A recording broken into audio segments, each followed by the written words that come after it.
Welcome.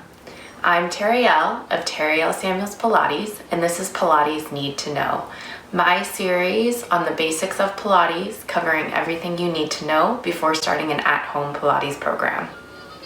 This video's topic is C-curve and chin to chest. Let's dive in.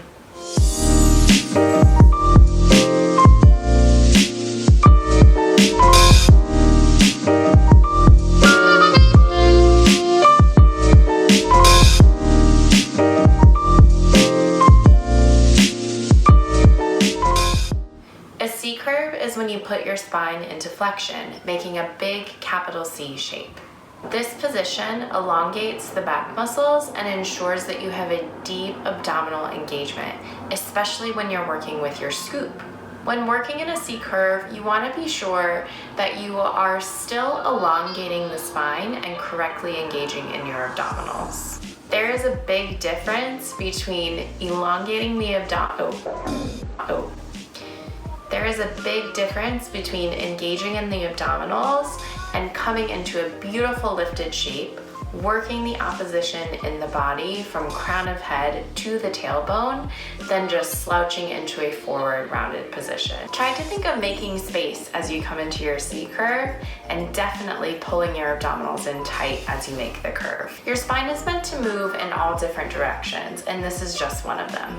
Chin to chest is the position assumed in your cervical spine, generally when you're in a C-curve, often lying on your back doing exercises like the abdominal series or the 100. The weight of the head here is drawn up and over the chest, making sure that there is no tension in the front of the neck.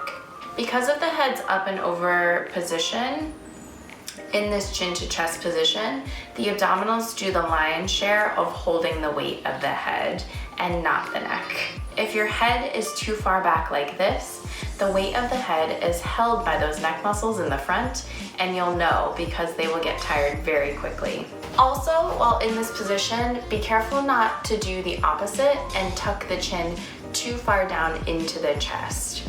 You want about the space of a small mandarin orange in between your chin and your chest to make sure that the neck is elongated and not crunched. If your neck gets tired in these positions and you feel pain, simply lower your head down for a few moments and try lifting it for shorter periods of time. As your abdominals get stronger, you'll be able to lift your head in the chin to chest curled up position for longer periods of time. And that's my need to know on your C-curve and chin to chest. If you have any questions, feel free to drop them below in the comments and I will get to them as soon as I can.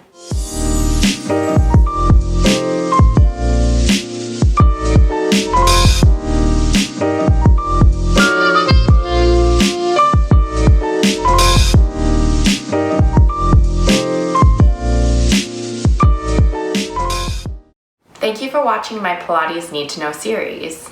If you like what you see, please like and subscribe to my channel. If you'd like notifications when I post new videos and Pilates workouts, click the link in the description to sign up for my newsletter. This is Terriell from Terriell Samuels Pilates signing off. Bye.